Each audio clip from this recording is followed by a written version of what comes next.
Hello, everyone, and welcome to another episode of Fresh Off the Set. I'm Alora Murray. And I'm Jennifer Stalen. Thanks so much for tuning in with us. This is going to be a fun one. Okay, this one hits close to home for several of us. So in this episode, Kari sits down with Dr. Lois Frankel to talk about success as a woman in the workplace, which is, like I said, we have all had these careers for several years, but it has been, it's been a journey. Been a journey. It's not always an easy road. So Jen, you have done so many amazing things with your career. What is the best piece of career advice you ever got?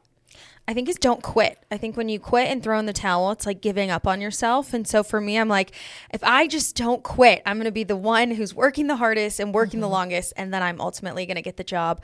And for me, when I just don't quit and I just fully go in, and even when I'm not motivated, you're not motivated every single day.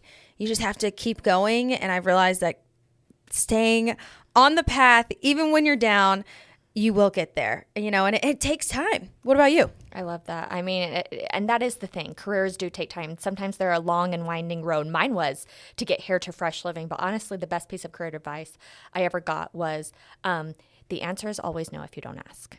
And so that has to do with talking about, maybe a raise or a promotion or a position.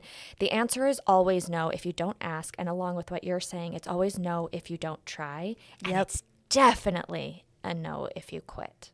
Absolutely. And I think too, and as women in the workplace, I think it's so important. This is a lesson that I've learned the last, few decades, is it's so important to clap for other women when they succeed. Totally. Because I think if you have that mindset, that scarcity mindset, that takes opportunities away from you. It takes opportunities away from other women.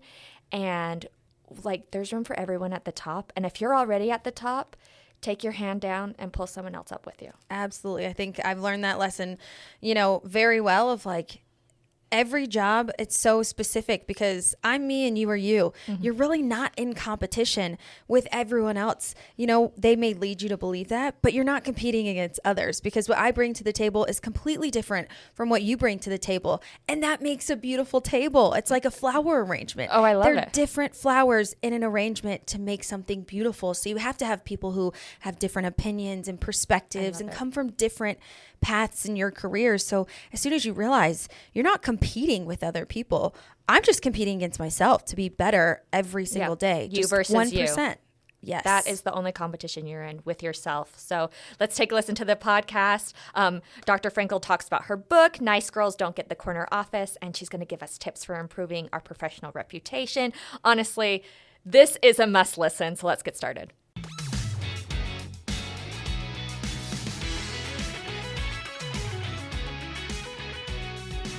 I am so excited to have a conversation right now with Dr. Lois Frankel. Thank you for joining me. All right, thank you for inviting me. It's my pleasure. Now we're going to dive right in. For someone entering the workforce, why are the first 90 days on the job such a critical time for building credibility and making that first impression? Well, you know what they say, you never get a second chance to make a good first impression. So in the first 90 days, I always tell people everyone is on probation and everyone is watching you. And it's not as if they're going to tell you you're on probation, you may get fired. It's none of that. It's just that this is your opportunity to build and market your brand. And make no mistake about it, you are a brand in the workplace. And if you think about brands on a shelf in a grocery store, why should someone pick your brand? And why should they keep coming back to it? That's what the first 90 days are about. It's about selling your brand and letting people know they're glad they bought this product and they want to keep it. That's a great way to look at it. It's true. We are a brand. That's very good advice. Now, you've coached Fortune 500 leaders and executives for years. Dr. Frankel, what are some of the biggest mistakes you see young women make early on in our careers? Yeah, I think early on, there is the assumption that if you work hard and you keep your nose clean and you keep your head down, which is a lot of times what parents taught you to do. If you want to get ahead, here's what you have to do. And women come into the workforce and then initially, and that's exactly what they do. The only thing is that's only a part of the equation. If you only do that, you're not going to get noticed. And you want to get noticed for all the right reasons. So that's, I think, the biggest mistake is not understanding that success looks at more than just hard work. Hard work is table stakes. It's what gets you to the table. It's what keeps you at the table.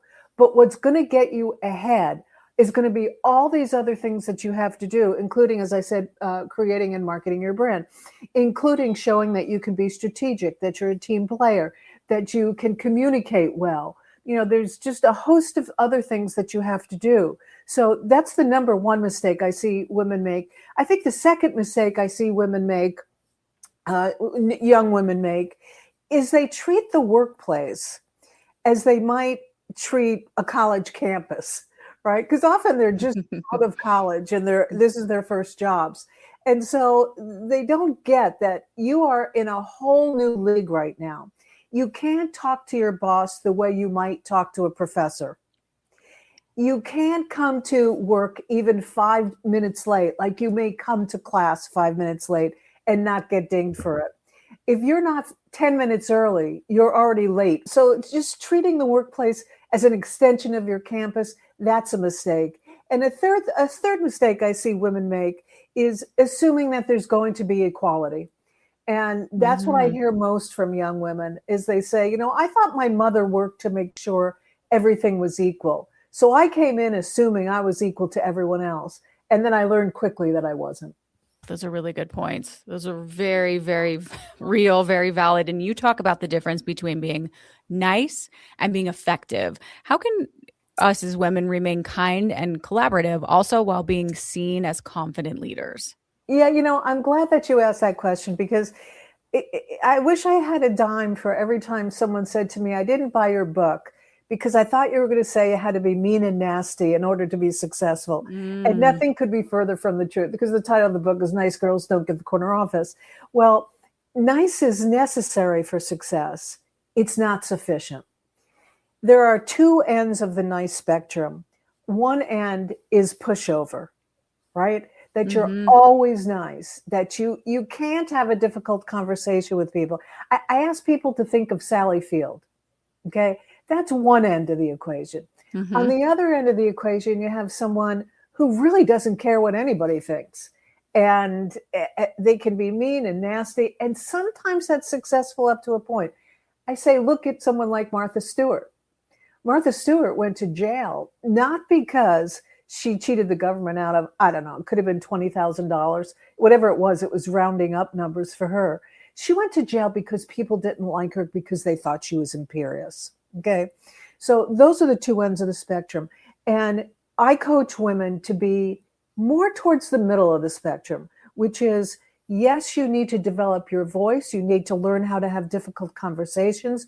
You need to sometimes speak the unspoken. At the same time, you need to build, develop, and maintain relationships. And it's that tension between those two things, I think, that really creates success. When it comes to leadership, what we know about leadership is that, one definition of a leader is the ability to take people to places they would not or could not go alone. And that's where women, I think, have the upper hand. If I'm speaking to a big group of women, I'll say, how many of you in the audience are leaders? And very slowly, a few hands go up. And I say, every hand should be up because women lead all the time. We just don't call ourselves leaders. So that's part of what we need to do, we need to see ourselves as, because if leadership is taking people to places they would not or could not go alone, women help them all the time. Kari, if you think about it, have you helped a friend leave a difficult relationship? Yes, I think multiple times. Okay, there you go. Have you helped a parent make a difficult decision? Yeah. Okay, yeah. So I could go on. And I don't know, do you have children? Yes, I do. Yep, I have a daughter. Then congratulations. You helped these three kinds of relationships go somewhere that they may not have been able to go alone. And that's what I mean about women lead all the time. And so you use those same skills in the workplace to lead groups, to lead projects. You don't have to have the title manager, supervisor, vice president to be a leader. And people notice when you take charge. I love that. I think we forget about, thank you for reminding me of those situations, because we've all helped a friend or a parent or a loved one or a child. And, that's things that we just forget that we are leading. And those are great reminders. Thank you for that, Dr. Frankel. And, we talk about a lot of the nice girl habits, right? That can unintentionally hold women back. We kind of briefly touched about that, but what are those nice girl habits that are holding us back in the workplace? Yeah, it's interesting because I was doing some pro bono coaching yesterday. On LinkedIn, I put a little notice that I would be willing to coach one person a month for free if they showed me what they give back to the community. So I pick people based on what they give back. So that's awesome. I'm coaching this woman in South America yesterday, and she couldn't understand why she wasn't taken seriously. And I could understand right away, because the smile never left her face.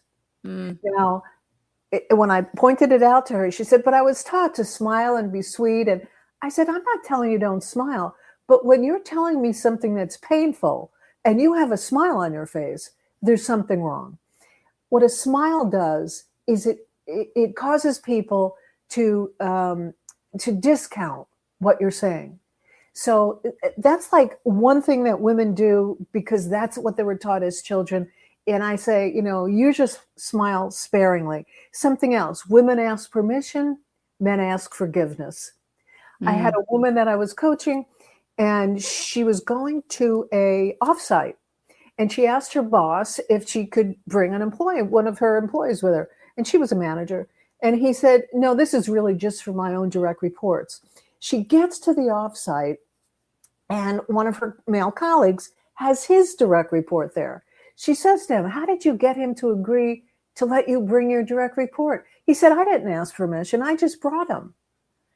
Now, there's a great example of you ask permission and you may not like the answer. It is better to ask forgiveness. Third thing women, I think, gets in their way of being taken seriously is using too many words.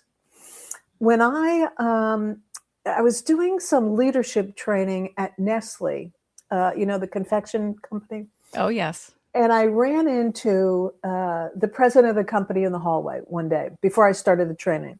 And he said, I understand you're going to be doing some training with our leaders. I said, yes. And he said, our women leaders. And I said, yes. And he said, if you could just get them to not tell me how the childbirth was when I asked them how the baby is. Okay, now that was interesting. I don't necessarily like how he said it, but he was right. If you ask women a question, you get more words than you can possibly use. Number one, because they're trying to prove to you they know what they're talking about. Number two, the more words you use, it always softens a message. The fewer words you use, it strengthens the message. And so one of the things I am always coaching women to do is use fewer words. So those are just 3 things that I see women doing that is getting in their way.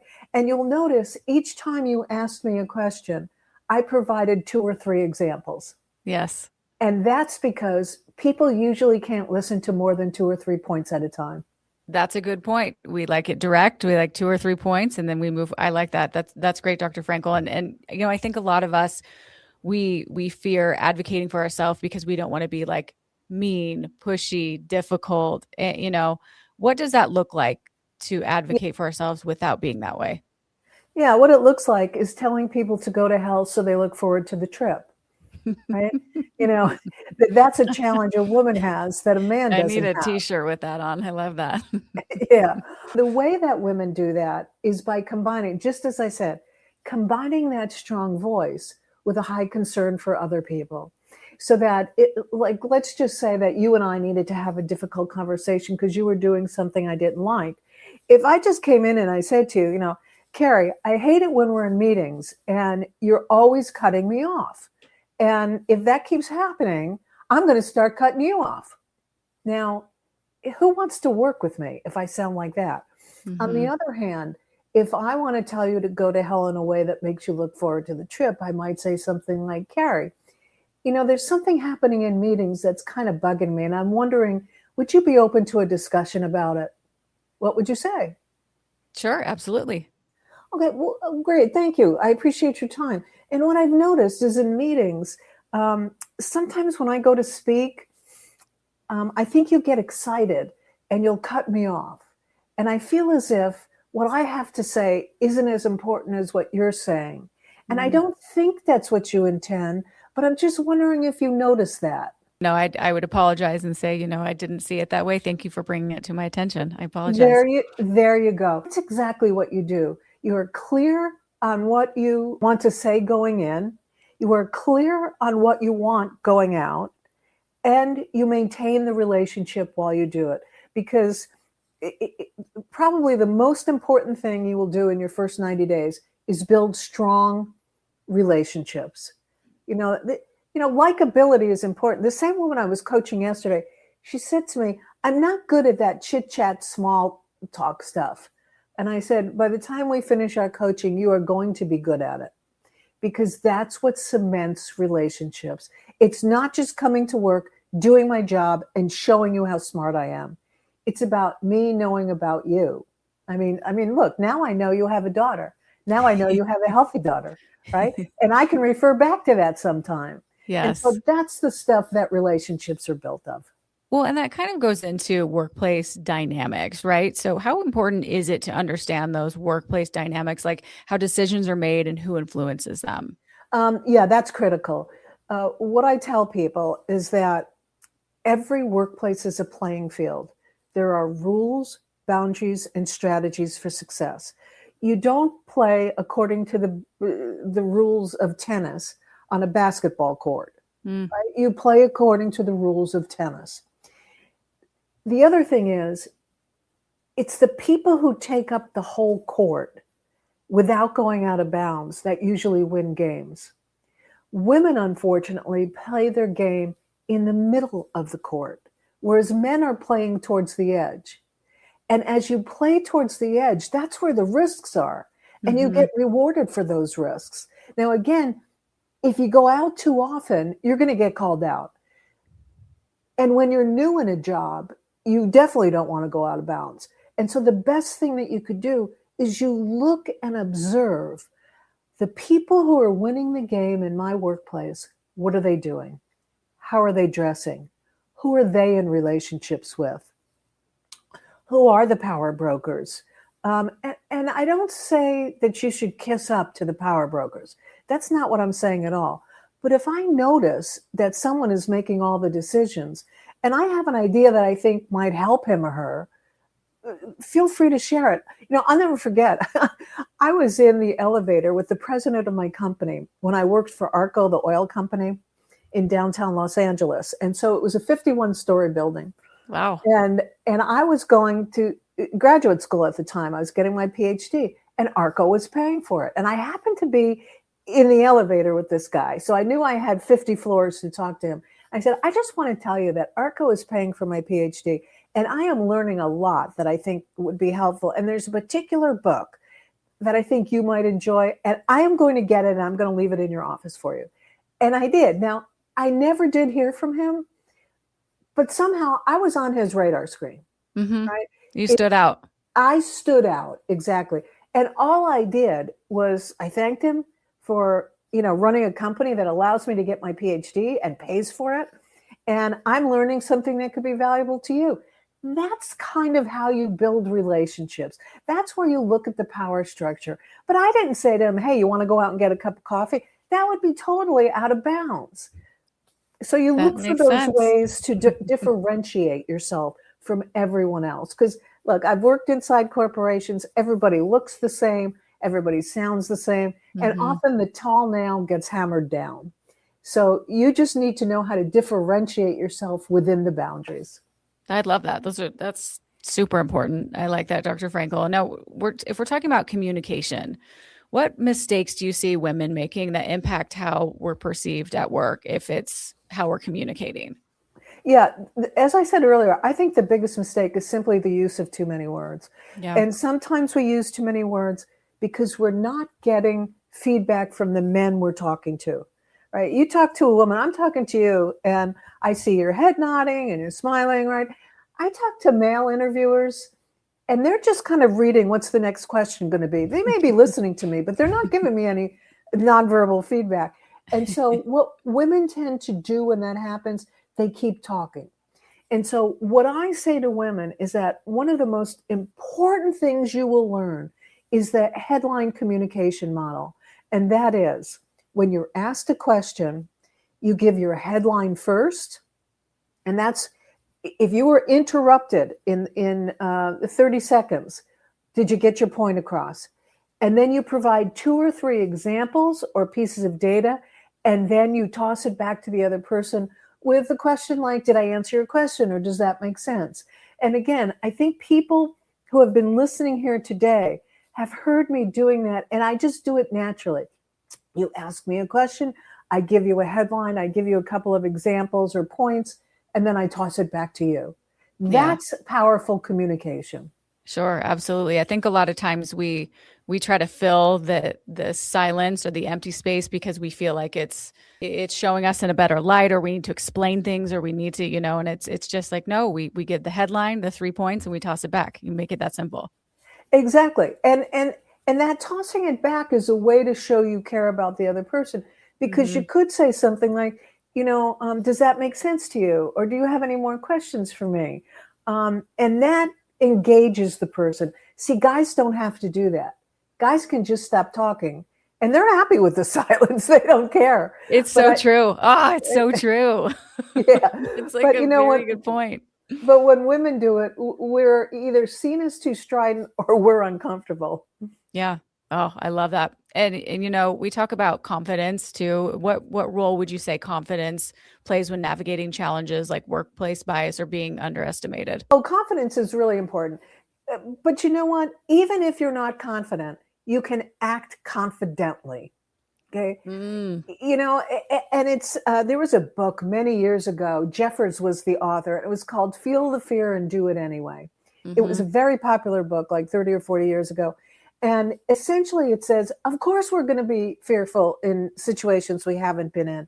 You may feel like an imposter. It doesn't mean you are an imposter. What it means is you do what we call in coaching, act as if. You act as if you belong. You stand up straighter. You sit up straighter. You speak more loudly. You use your hands a little bit more. You engage people. You lean forward.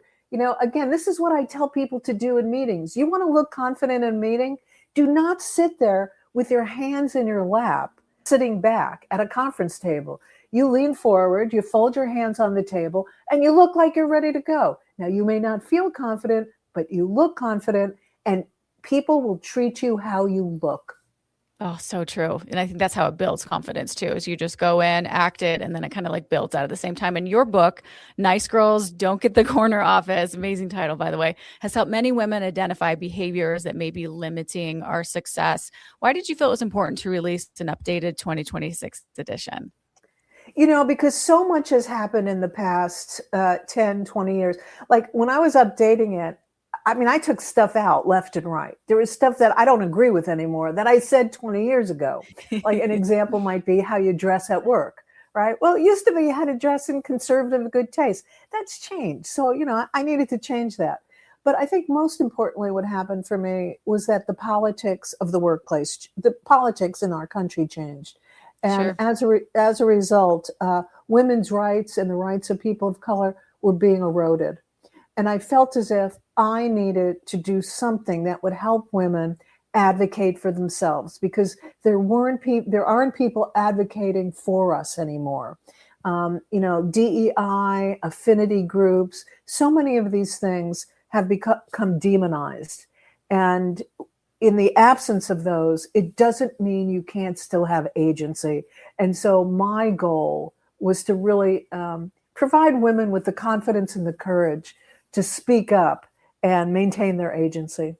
Well, thank you for doing that. We all deserve a voice. I can't wait to read it myself. And speaking of that, where can we follow along, Dr. Frankel? Where can we find the book? Yeah, I ask people to connect with me on LinkedIn at Dr. Lois Frankel because I post articles of interest, I give coaching tips, and every once in a while I say something totally outrageous that gets people mad. But that's part of the game, right? It's part of my brand.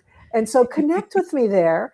And then you can get the book anywhere where you buy your books. You can get it online. You can get it in bookstores. Nice Girls Don't Get the Corner Office. And make sure you're getting the 3rd edition with the red cover, not the pink cover. There's some of those floating around. Get the red cover. Red cover. Okay, noted. Thank you so much for chatting with me. I wish we had longer. I could chat with you all day long. I can't wait to pick up the book and learn more from you, Dr. Lois Frankel. Appreciate your time. Thanks for chatting with me. Great to talk to you. Thank you. Likewise. And thank you for listening to another episode of Fresh Off the Set. Please rate, review, and subscribe, and we will see you next week.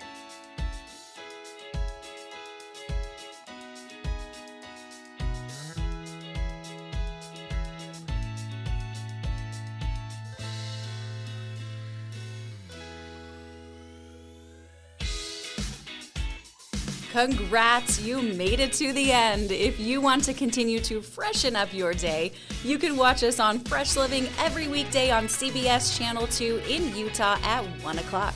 You can also watch us on our YouTube channel, KUTV Fresh Living, and follow us on social media. We will see you next week.